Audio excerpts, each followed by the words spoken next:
हमारे राम भवन में लाए जा रहे हैं।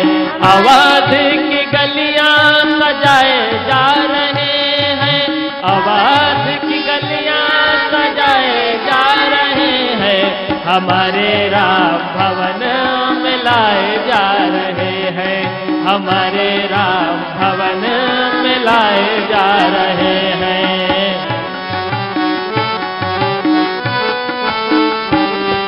नमस्कार, अयोध्या नगरी मर्यादा पुरुषोत्तम राम की नगरी में आपका बहुत बहुत स्वागत है। मैं अनुपम हूं और न्यूज 18 की मेगा कवरेज लगातार अयोध्या में भगवान श्री राम की प्राण प्रतिष्ठा पर जारी है। 108 घंटे की ये मेगा कवरेज लगातार न्यूज 18 कर रहा है और हर जगह से हम आपको भगवान राम से जुड़ी तमाम कहानियां, तमाम इतिहास के पन्नों को टटोलते हुए तमाम चीजों को बता रहे हैं। सरयू के किनारे राम की पैड़ी पर इस वक्त हम मौजूद हैं और सरयू के किनारे ही मर्यादा पुरुषोत्तम राम की ये नगरी है। सबसे बड़ी बात यह है कि आध्यात्मिकता के कुंड में डुबकी लगाने का ये सबसे बड़ा स्थान है, महान स्थान है, जहां पर दूर दूर से लोग आते हैं और न्यूज 18 ने भी अपने खास शो की तैयारी इसी राम की पैड़ी से यहां पर की है, जिसकी शुरुआत आज हम कर रहे हैं। और हमारे साथ तमाम खास मेहमान आज की इस चर्चा में, क्योंकि जाहिर तौर पर यहां पर चर्चा होगी भगवान राम की, उनके व्यक्तित्व की और उनके बारे में, और साथ ही साथ प्राण प्रतिष्ठा को लेकर के कितनी भव्यता और दिव्यता के साथ तैयारियां हो रही हैं और 22 तारीख को प्राण प्रतिष्ठा होगी। हमारे साथ आचार्य संत वरुण जी मौजूद हैं, उनका हम स्वागत करते हैं न्यूज 18 पर। देवेशाचार्य जी हैं, जगत गुरु हमारे साथ मौजूद हैं, गुप्तेश्वर जी, नीति शर्मा जी मौजूद हैं और स्वामी करपात्री जी हमारे साथ मौजूद हैं। आप सबका बहुत बहुत स्वागत है न्यूज 18 पर।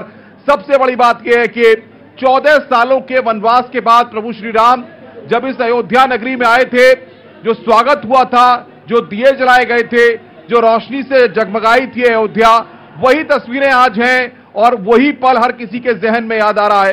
करपात्री जी, मैं आपके पास आ रहा हूं। स्वामी जी, वो जो तस्वीरें थी जब 14 साल के वनवास के बाद प्रभु श्री राम इस धरती पर आए थे और आज की अयोध्या हम देख रहे हैं, आपको लग रहा है कि वही जगमगाती अयोध्या, वही सुंदरता, वही भव्यता हम अपनी आंखों से देख रहे हैं और उस पल के गवाह बन रहे हैं?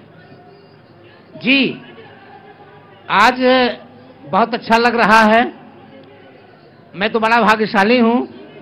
मैं कल सरयू किनारे बैठ के रो रहा था कि मेरे प्रभु, मैं 22 साल से 18 कौर भोजन कर रहा हूं, हाथ पर वस्त्र नहीं पहन रहा हूं और ठंडी गर्मी बरसात रह रहा हूं। क्या मेरे जैसे नादान व्यक्ति को आप दर्शन देंगे? लेकिन जो ही मंच पे आ जाया तो मेरे कुर्सी पर हमारे प्रभु राम बैठे हुए थे और इनको देख करके मुझे लग रहा है कि अमित रूप प्रगटे ते ही काला और जथा जोग मिले सब ही कृपाला। क्या बात। खटर वर्ष सहस्त्राणी जातस्य मम कौशिक। 60,000 साल के बाद महाराज दशरथ के यहाँ हमारे श्री रामलला आए हैं और आज मेरे गोदी में बैठे हुए हैं। ये मत समझिए कोई साधारण व्यक्तित्व के रूप में हैं, निश्चित तौर से मेरे परमात्मा हम लोगों के गोदी में आज विराजमान हैं। अयोध्या की हर गली सज रही है, संवर रही है। बृंद बृंद मिली लोग लुगाई और सहज सिंगार किए उठी धाई। कनक कलश भरी मंगल थारा गावत पहुँचे भोप दुआरा। करियारती निछावर करही बार बार शिशु चरणन परही। मान्यवर, अयोध्या में एक ऐसी माई थी जो अपना सारा श्रृंगार का सामान, सोना चांदी सब लेके आई, प्रभु के चरणों में डाल दिया। तो महाराज दशरथ ने कहा कि माई, ये सोने का सामान क्यों दे रही हो? अपनी नथुनिया, करधनिया, हंसुलिया सब दे रही हो। तो जानते क्या बोली? माई बोली, महाराज जी, ये सोना चांदी, हंसुलिया, नथुनिया मेरे पास रहेगी तो मुझे इसकी याद आएगी, और जब सब लुटा दूंगी तो केवल रामलला की याद आएगी, केवल रामलला की याद आएगी। करपात्री जी, बहुत महत्वपूर्ण बात आपने कही। अब सबसे बड़ी बात यह, आचार्य संत वरुण जी भी हमारे साथ हैं। वरुण जी, सवाल यह है कि जब हमारे अंदर से राम राम राम और अयोध्या में मौजूद होकर के ये शब्द निकलते हैं, तो दिखने में तो ये शब्द जितने अद्भुत होते हैं, अलौकिक होते हैं, लेकिन मन के अंदर से जब ये शब्द हम बोलते हैं तो अंदर से एक ऊर्जा निकलती है, एक भावना निकलती है और सबको साथ लेकर आगे चलने की एक प्रेरणा मिलती है। आपको लगता है कि एक शक्ति है और इस पावन नगरी में जहां पर हम मौजूद हैं, जहां प्राण प्रतिष्ठा के लिए बस इंतजार हो रहा है 22 तारीख का? अद्भुत शक्ति है, शक्ति ही नहीं है, यह संपूर्ण जीवन को बांधने वाली शक्ति है। एक छोटा सा उदाहरण में आप साथ समझ जाएं। लक्ष्मण बाण सरासन यानु, राम जी उसी प्रसंग में कहे कि लक्ष्मण ही समस्त निशाचरों का नाश कर सकते हैं। तो भगवान का अवतार केवल निशाचरों के नाश के लिए, लंका विजय के लिए हेतु नहीं था। वेद व्यास जी ने कहा मृत्यावतारम मर्त शिक्षणम रक्षो वधाई न केवलम विभो, यह मनुष्य का शिक्षण करने के लिए। इसलिए आज विश्व के किसी भी कोने में अगर कोई खुदाई होती है, विश्व के किसी कोने में अगर कुछ मिलता है तो वहां राम का प्रतीक मिलता है, राम की तस्वीर मिलती है, राम जी की चित्र मिलती, भीति चित्रें मिलती हैं। तो राम जन जन में व्याप्त है और संपूर्ण जीवन को अगर कोई मार्ग दे सकता है, कोई बांध सकता है, तो उसका नाम है राम। राम ने हमारे संपूर्ण जीवन को एक मार्ग दिया, मानव जीवन को मानव बनना सिखाया, उसका नाम राम है। बहुत से हमारे यहाँ सनातन धर्म में परमात्मा का अवतार हुआ है, लेकिन राम और कृष्ण का ऐसा अवतार है जो मनुष्यता के सबसे नजदीक है, हमारे जीवन के सबसे नजदीक है। एक मनुष्य के जीवन में जो होता है भातृ प्रेम, मातृ प्रेम, पिता का आदेश का पालन, वो मनुष्य जीवन का कोई ऐसा आयाम नहीं है जिसको परमात्मा राम का चरित्र स्पर्श न करता हो। यहां तक कि निर्गुण ब्रह्म के उपासकों ने कहा कि एक राम घट घट में डोला, एक राम का जगत पसारा, एक राम तीनों से न्यारा, एक राम दशरथ का बेटा। तो कौन कौन राम है? लेकिन हमारे गोस्वामी तुलसीदास जी ने सबका खंडन करते हुए और एक ही मंडन किया कि जो राम का जगत पसारा, जो राम तीनों से न्यारा, जिस राम घट घट में व्यापे, वही राम दशरथ का बेटा। तो वही राम है जो राम राजा राम के रूप में है और अयोध्या में प्रतिष्ठित होने जा रहे हैं। रमनते जोगिना अंते, जोगियों के चित्त में जो रमण करने वाले हैं वही राम है जो जन जन में व्याप्त हैं। और कहीं भी आप देखेंगे, गांव से सुदूर देश में, हम लोग तो बहुत पहाड़ों में भी काम किए हैं, वहां भी अगर कोई व्यक्ति किसी से मिलता है तो यही बोलता है राम राम भाई। क्या राम बात राम है, क्या बात है। राजस्थान में जाएं तो बोलेंगे राम राम शाह। ब्रजमंडल में जहां राधा राधा कहते हुए वृंदावन में लोग डोलते हैं, लेकिन जब आप ब्रज के गलियों में घूमेंगे तो ब्रजवासी बोलते हैं राम राम। और राधा और कृष्ण जब मिलते थे तो एक दूसरे को राम राम करते थे। वरुण जी, आपने बड़ी अच्छी तरह से तमाम व्याख्या की है। देवेशाचार्य जी हमारे साथ हैं। सबसे बड़ी बात यह है सर कि हम अयोध्या नगरी में हैं और कहा जाता है कि गंगा बड़ी, गोदावरी तीर्थ बड़ो प्रयाग, और सबसे बड़ी अयोध्या नगरी जहां राम लियो अवतार।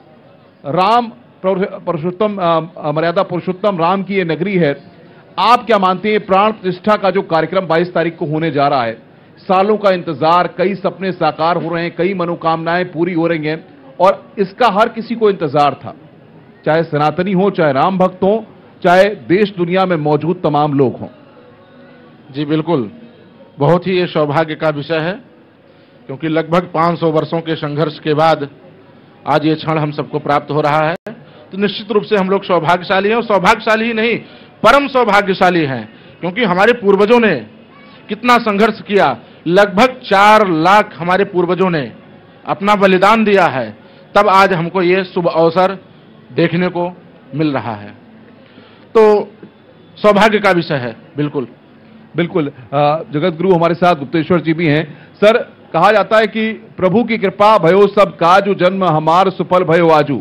हम खुद सब लोग जो यहाँ मौजूद हैं और तमाम जो न्यूज 18 पर दर्शक करोड़ों देख रहे हैं, सब हम लोग अयोध्या में रह करके जिस तरीके से अपने आप को धन्य पा रहे हैं कि उस पल के साक्षी बनेंगे, उस पल के गवाह बनेंगे जिस वक्त रामलला की प्राण प्रतिष्ठा हो रही होगी। गुप्तेश्वर जी, आप क्या कहेंगे? नारायण, देखिए, ये अयोध्या की जो भूमि है, ये जो धरती है, ये वीरों की भूमि है, बलिदानियों की भूमि है, त्यागियों की भूमि है, तपस्वियों की भूमि है, मनीषियों की भूमि है, ऋषियों की भूमि है, संतों की भूमि है।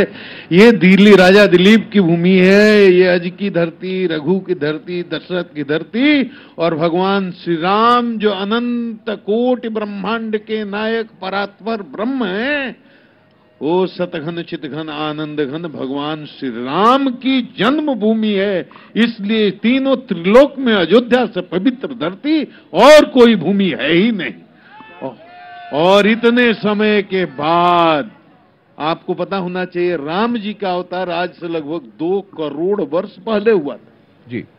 अगर हम आज के मानवीय गणना से समझें, बहुत लोगों को ये समझ में, जो लोग कहते हैं कि हमारा इतिहास 5000 वर्ष पहले का है, वैदिक संस्कृति 5000 वर्ष पुरानी है, उन अज्ञानियों को कौन बताए कि हमारे यहाँ काल की गणना का क्या विधान है महाराज। ये उनको समझाना बड़ा मुश्किल है। ये हमारे यहाँ 4,32,000 का कलयुग, उसके दुगना द्वापर, उसके दुगना त्रेता, उसके चौगुना सतयुग, तो ये करीब 42,20,000 23,000 के आसपास इतने वर्षों का एक चतुर्युग होता है। ऐसे ऐसे 1,000 चतुर्युग जब बीतते हैं तो ब्रह्मा का एक दिन होता है, फिर ऐसे ऐसे 1,000 चतुर्युग बीतते हैं तो ब्रह्मा की एक रात्रि होती है। मानवीय गणना से आज से लगभग 2 करोड़ वर्ष पहले त्रेता में रामावतार यहां हुआ था महाराज। और इतने दिनों के बाद अगर राम का नाम संसार में चल रहा है, शास्त्र में चल रहा है, संत परंपरा में चल रहा है, सिद्ध जो संत हैं, परमहंस हैं, अमलात्मा हैं, विमलात्मा हैं, उनकी रग रग में, नस नस में, नाड़ी नाड़ी में राम चल रहा है, तो इसका मतलब राम ब्रह्म के अलावा, भगवान के अलावा और कोई दूसरा हो ही नहीं सकता। वो राम, वो ब्रह्म जब आज अपने घर में विराजमान हो रहे हैं, संघर्षों की कहानी हमसे ज्यादा ये संत बताएंगे जिन्होंने अयोध्या में उस संघर्ष को देखा है। और हमारे उन पूर्वजों ने जिन्होंने ये 500-600 वर्ष बहुत लंबे बड़े संघर्ष में गुजरे हैं, बहुत बलिदान दिया है लोगों ने, वो पुराने इतिहास की बातें हैं। आज उस पर चर्चा हो जाती है, होनी भी चाहिए, लेकिन हमें इसी बात की प्रसन्नता है कि संपूर्ण अयोध्या की गलियां झूम रही हैं, एक एक गली नाच रही है, एक एक सड़क नाच रही है, एक एक रिक्शा वाला, ठेला वाला, पान वाला, कुमचा वाला, जूता बनाने वाले से लेकर के और सामान्य आदमी से लेकर के, चाहे वो लखपति हो, करोड़पति हो, खाकपति हो, एक एक साधु संत, एक एक बच्चा, बाल, वृद्ध, नारी आज वैसे ही उत्साहित हैं जैसे आज से 2 करोड़ वर्ष पहले 14 वर्ष के वनवास के बाद जब राम जी अयोध्या में आए होंगे, तो जिस तरह से अयोध्या के लोग झूम रहे होंगे, नाच रहे होंगे, वो समय हम लोगों ने नहीं देखा, लेकिन आज देखकर लगता है वही आज वातावरण संपूर्ण अयोध्या के अंदर है।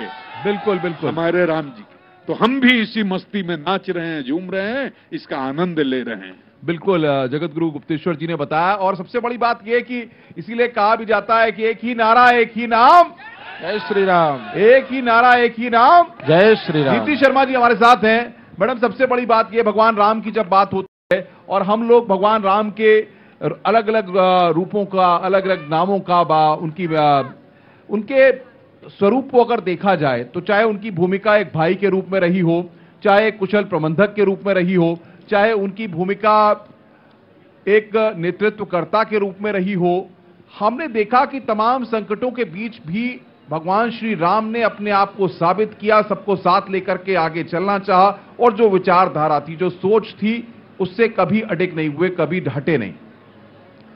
अयोध्या की इस पावन भूमि को मेरा शत शत प्रणाम। और इस पावन भूमि से मैं सबसे पहले तो जय घोष लगाना चाहती हूँ, एक ही नाम, जय श्री राम। जय श्री राम। आरंभ में राम, अंत में राम, मध्य में राम, मेरे और आपके रक्त के कण कण में राम।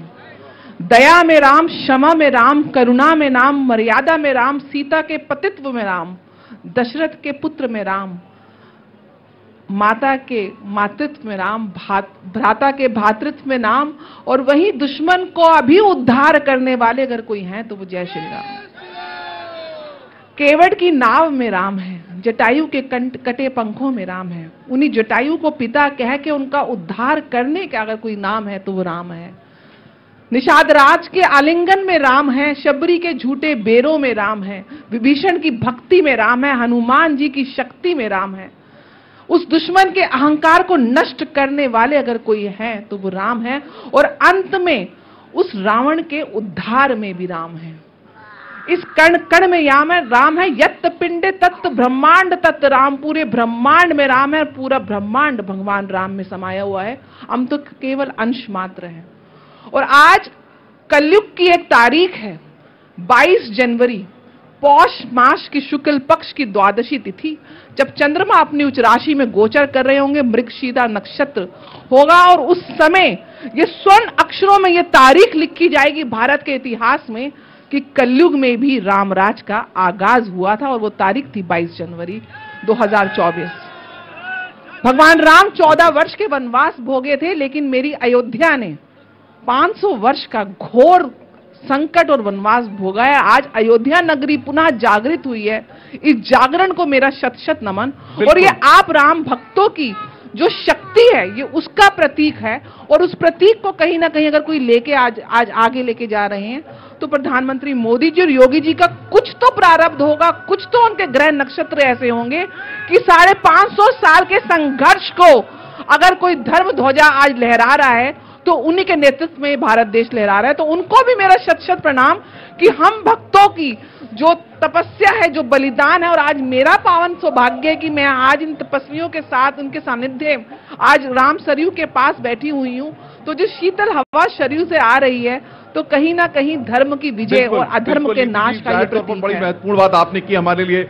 यहाँ पर वक्त की मजबूरी, हमें ब्रेक पर जाना है, लेकिन उससे पहले आपको बता दें कि अगर सही मायनों में समझा जाए तो ये सालों बाद प्राण प्रतिष्ठा का समारोह नहीं हो रहा। मेरे मन से पूछा जाए तो भारत के भाग्य का ये नया सूर्योदय है और सभी राम भक्त इस बात से वाकिफ होंगे कि ये अमृत काल है। ये हमारी सांस्कृतिक पुनर्जागरण का एक अमृत काल है जिस पल के हम सब साक्षी बन रहे हैं। ब्रेक पे जाएंगे, लेकिन उससे पहले चंद धुन में चाहूंगा भगवान राम के लिए और इस पावन नगरी के लिए और अयोध्या के राम भक्तों के साथ देश दुनिया में जो लोग बैठे हैं उनके लिए राम धुन का संगीत जरा करते हैं अभिनंदन हे कौशल्यानंदन, करते हैं